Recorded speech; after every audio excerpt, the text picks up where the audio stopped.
Ay mga kabay, magandang umaga sa inyo.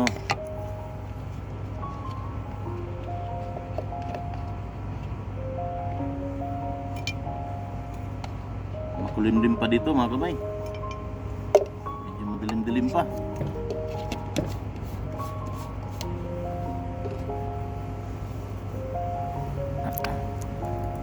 Kumusta kayo mga kabay? Isang magandang umaga sa inyo. Ayan na, magtimpla muna ako ng Santi Barley ko. Timpla muna natin yung Santi Barley para gamot sa sibon. At saka mga kabay, ito, lagyan ko ng limon.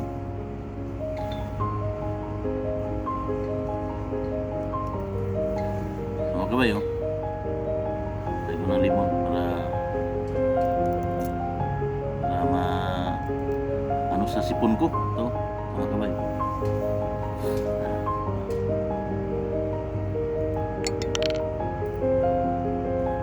so talaga pag may mga tanim ka mga kabay na nandito lang, bilis kang kumuha. Alam nyo mga kabay, limonsito dito sa Dubai mahal ang kilo rito, pero dito sa akin libre. Yan, dami kong limon mga kabay, yun, daming bulaklak sa limon ko, isang puno.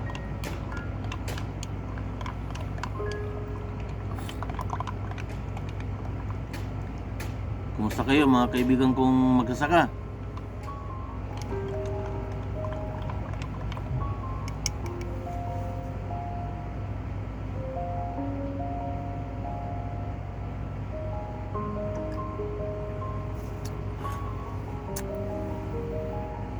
May buto. Sarap.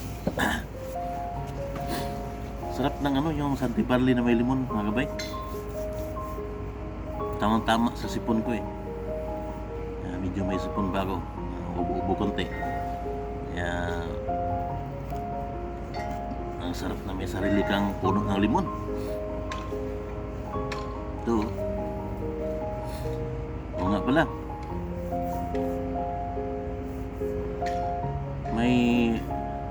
May kwento ako sa inyo mga kabay. Nung nagbibinata pa ako doon sa bukid namin sa probinsya. Siguro yung hanggang elementary na kwento ko na sa inyo yun, yung grade 1 mula grade 1 hanggang grade 6 hanggang 4th year high school. Nilalakad namin mga kabay, mga kapatid ko, 8 kilometro. Kasi yung bahay namin nasa looban, saka yung bayan, yung paaralan namin nasa bayan. Lalakarin naman yan mga kabay, araw-araw.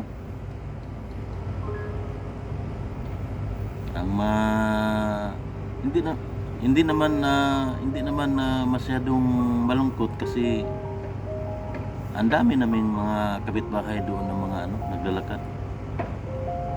Kasi nalalakad lang namin yun kasi hindi pwedeng daanan ng mga kahit anong sasakyan kasi maputik. Pero alam nyo mga kabay, mula grade 1 hanggang high school, natiis namin yun. Lalo na ako kasi doon talaga ako nag-graduate sa bayan na yun. Graduate ng high school. Saka ng mga kabay, ang payat-payat namin noon, ang payat ko. Payat kami lahat. Pasensya na mga kabay, may ubo akong konti. Ang pinakamahirap doon mga kabay, yung pag umulan, bitbit namin yung mga sapatos namin at saka yung sinilas. Kasi hindi pwedeng hindi pwedeng suotin mo habang naglalakad ka kasi maputik. Kaya mula sa bahay namin hanggang sa highway, bitbit namin yun. Doon na kami maghugas ng paa sa sa highway na kasi may puso doon eh. Doon kami maghugas ng paa. Pero mula sa bahay, nilalakad namin na nakapabit-bit namin yung mga gamit namin. Okay naman kasi lahat naman kami. Kapitbahay namin doon. Tiniis namin yun mga kabay. Tiniis ko yun hanggang graduate ng high school. Pero okay lang yun mga kabay kasi pag elementary ka pa, okay lang yun kahit kasi kami mga kabay, ang hirap talaga namin noon. Kasi alam nyo na mga magkasaka, ano lang, naghihintay lang ng pag-ani sa mga tanim namin. At alam nyo, yung mga tanim namin doon, ang produkto namin noon yung kakao, niyog, iba pa. Pero ang pinakamin talaga namin na produkto yung kakao at saka niyog. At ang kakao mga kabay, ang harvest noon December. Paibig sabihin, January hanggang December, wala kami.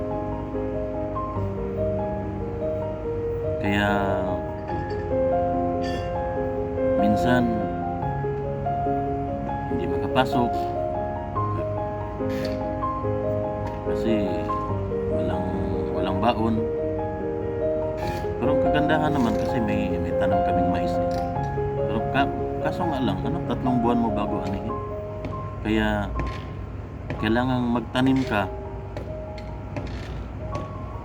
tapos yung tinanim mo na yun ng mais, kailangan aabot na naman sa sunod na anihan yun, 3 buwan. Kaya kailangan mong kalkulahin, kailangan mong paabutin sa susunod na anihan, 3 buwan. Ganun kami kahirap noon mga kabay. Ang hirap ng buhay talaga. Kung pagbabasihan ko, nasa pinakamababa kami na antas ng pamumuhay. Masaya kasi kasama ang pamilya, pero sa hirap ng buhay, minsan pa nga hindi kami papasok kasi yun, magkapas kami ng damo. Saka may kapitbahay kami noon na nagpapatrabaho sa lupa niya. Yun, arawan kami doon para lang may pera kami. Pero ang liit pa ng arawan noon mga kabay. Magkano lang yun? 30. 30, pwede na yun kasi ako, tatay ko, kapatid ko, marami kami. 3 kaming nagpaarawan. Kaya okay lang. Yun, tiniis namin yung buhay na yun mga kabay. Tiniis ko yun. Kasi may pangarap ako yun. Habang nagagapas ako ng damo, lagi kong sinasabi sa sarili ko na darating ang araw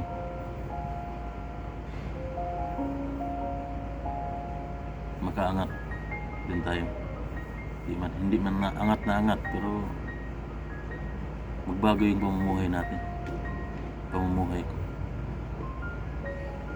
Medyo mahaba-haba ang kwento mga kabay, pero sige lang. Ikwento ko sa iyo lahat yung buhay namin noon sa probinsya. Yun nga, nag-aaral kami.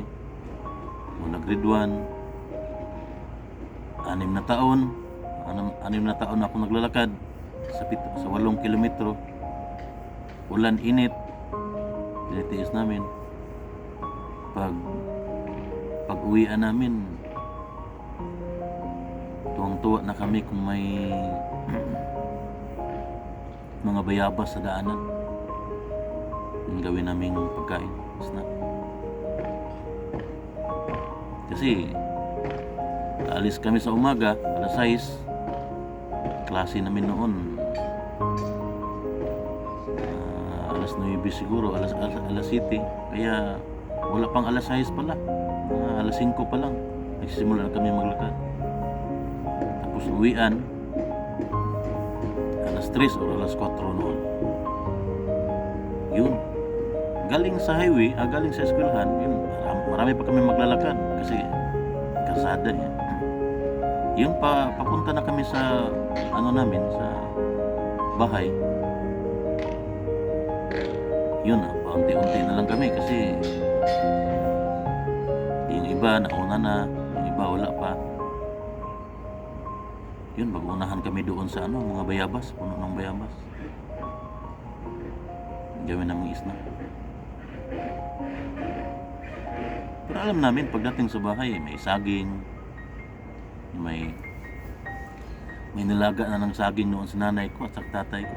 Yung snack namin kasi yung saging talaga at saka kamote, at saka kamuting kahoy, yun talaga yung number 1 namin na snack bago kumain. Yun, habang yun, parating namin sa bahay, kain muna kami ng saging. Nanay ko nagluluto muna ng gulay. Masaya na kami noon mga kabay kapag sabihin ng nanay tatay ko na nagluto kami ng udong, sardinas, sarap no. Saka minsan magkatay ng manok, adobo o diba tinulang manok. Mga kabay,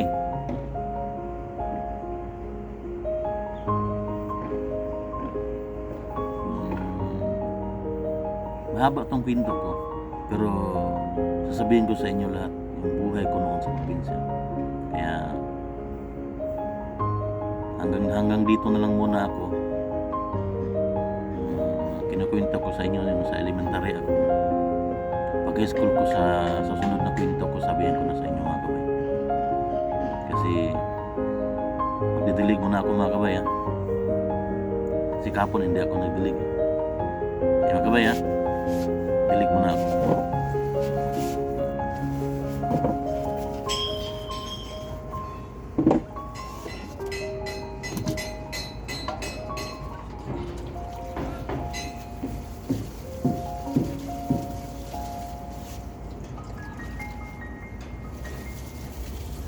Wala nang hangin mga kabay. Kahapon ang hangin. Bagong umaga ang hangin mga kabay. Ngayon, wala hindi gumagalaw yung mga tanim ko. Wala nang hangin.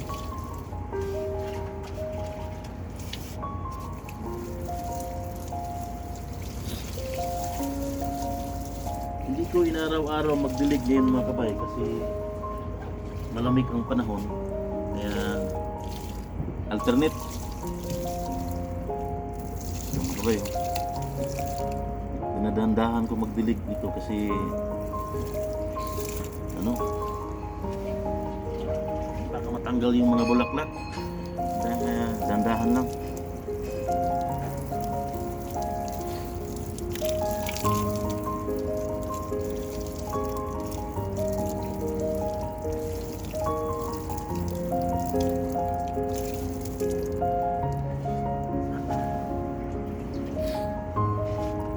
Sali ko sa araw-araw ko na trabaho mga kabay, yung mga tanim ko.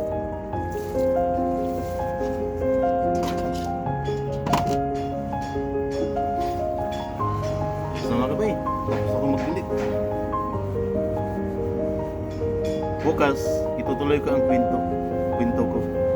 Kasi ano lang yun hanggang elementary lang yun mga kabay.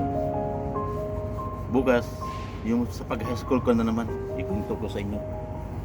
Sige mga kabay ha. Mga kaibigan ko magsasaka, babay muna sa inyo ngayon. Ingat kayo dyan lagi. God bless sa inyong lahat mga kabay.